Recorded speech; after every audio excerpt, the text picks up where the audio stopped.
If you're thinking of relocating to the Raleigh area, you've probably been doing your research on the best areas to live with the best school districts for your children.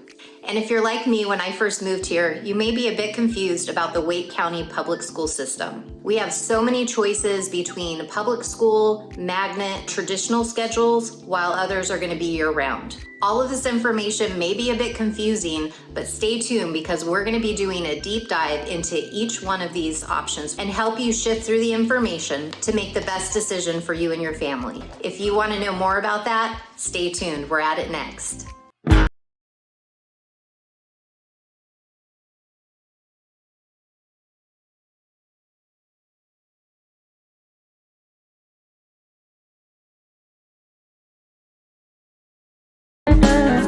Hey y'all, I'm Brandy Nemergut with eXp Realty right here in Raleigh, North Carolina, your connection to all things real estate and all things Raleigh. If this is your first time to the channel and you want to know all there is about what it's like to work, live, eat, sleep, play, and yes, everything in between, make sure to tap that little subscribe button and hit that little bell and you'll be notified every time we drop a new video. My team and I get calls from people like you every single week, so if you're considering relocating to the Raleigh or surrounding area, feel free to give us a call, shoot us a text, or send us an email. However you want to get a hold of us, we got your back when relocating to Raleigh, North Carolina. So today I'm going to be going over the different school options available for families within the Triangle. For more information on how each of these schools rank, I'm going to drop a link below. I highly recommend the North Carolina State Report Cards for more information on a particular school and to actually read the reviews. You can also request a tour at most of the schools. So let's start with public schools. Wake County is one of the largest school districts with over 200 schools, and it continues to grow as Raleigh is ranked one of the fastest growing cities in the US. Now, if you're like me and you grew up in traditional school, where you get assigned to a school based on your county and the neighborhood you live in, so we have the traditional schools within the Triangle. Now, one point of confusion is that not all the school systems work on the same calendar. Some are traditional schools, which start in late August and end in early June, while many elementary schools and middle schools operate off year-round calendar. With year-round, students typically get breaks every 9 weeks. So they're in school for 9 weeks and then they're gonna get 3 weeks off. And then most operate within a 4-track process. So at any given time, you're gonna have 3 tracks in and you're gonna have 1 track off. So they basically just keep rotating. Now, a pro, of course, to public school is the fact that it's free. Now, you are paying tax dollars, and with the bigger school size, your kids are gonna have more opportunity on extracurricular activities as well as sports. Next, we're gonna be talking about cap schools. Now, this was a new one for me when I moved here because, like we previously mentioned, typically what happens is you move to a certain area, into a certain neighborhood, and you're assigned to the school within that area, which is called your base school. Well, I hate to break it to you, but that's not necessarily what's gonna happen in Wake County. So if you thought you could buy a home in a particular area and that you would be basically guaranteed to have your children go to a certain school, that may or may not happen depending if the school is capped or not, which means they're at capacity. And fast forward, depending on the community and how fast everything grows in the future, your neighborhood could actually be rezoned as well. So for example, I have a client who bought in a particular neighborhood. It was considered Holly Springs. It later got rezoned to Apex. And within that neighborhood, half the street went to Holly Springs High School and the other half went to Fuquay Verena High School. So now you have friends that are playing and hanging out together within the same community, but half go to one high school and half go to another high school. So just because you get in a certain neighborhood and just because your children start in a particular school doesn't necessarily mean over the years that's going to continue. Now, hopefully, fast forward again, as we continue to grow and we continue to build more schools, hopefully this won't happen, but it is something you definitely want to take into consideration when you relocate to the Raleigh area. So definitely make sure you check out the Wake County Public School website. You can actually use their address toolbar and plug in the particular address that you're considering living at to see if they're capped off or not, and if so, where your child would be reassigned to. And even if it does say that the school is all capped, make sure to pick up the phone and give them a call, because every now and then something happens behind the scenes. Someone's, moving a position opened, and you could be the one that makes that call even though it says it's full. They haven't updated it yet, and you get your child in that school. And if they are capped, you can ask them about a wait list and approximately how long they usually see before you'll be able to get in the school. Then that way you can explore the different options. So while Wake County has some really good school districts, try not to get your heart set on a particular school just in case it's capped and you can't get in. And just as a side note, just like the other schools that we talked about, just a reminder that you do have to have residency here. And if you are in the process of buying a home, it does need to be closed before they consider you a resident of Wake County to be able to register. If you're buying a home, it does need to be finalized before registration. Next up, we're going to be talking about charter schools. We have the option of charter schools, which is actually really common within the Triangle. Now, while charter schools are public schools, they differ in the fact that they're not part of the school district. They still receive monies from the state, and the schools don't charge parents for your children to attend. They don't fall under, say, the Wake County or Durham County district. They run independently, so they don't have the same rules to go by as the districted schools do. Now, many of these charter schools span from kindergarten to 8th grade, and a lot of them do require uniforms or even volunteer time from the parents.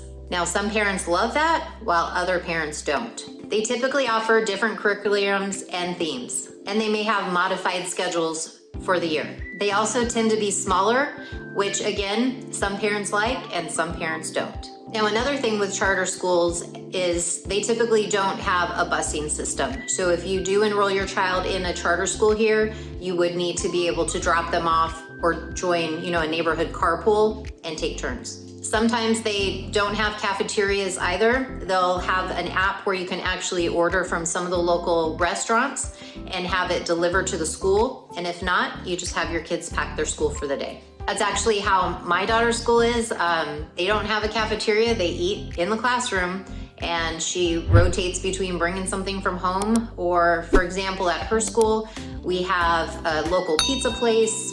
We have Which sandwiches, Subway, a local Mexican restaurant. We have Smithfield's barbecue.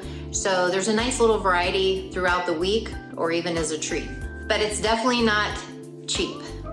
Growing up, I remember I was paying $1 to $2 for my lunches, and nowadays, using those apps with the local restaurants, I'm paying $6 to $10 for one lunch for her. So definitely, if you want to save money, pack your own lunch. Now, another thing is sports. Sports are usually limited as there's not as many children within the charter schools. But again, some of the parents don't mind that, as these schools have unique curriculums, and smaller size as a pro, they'll go outside of the school system for sports like your local park and recreations. Since my daughter goes to a school similar to this, that's basically what we do.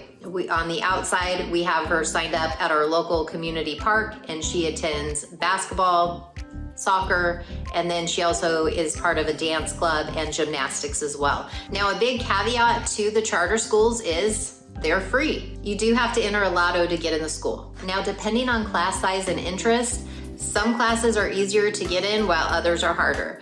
Now, I know when we initially wanted to put our daughter in a charter school, we had heard some fabulous things about it, but we heard the lotto system was going to be really difficult to get her in.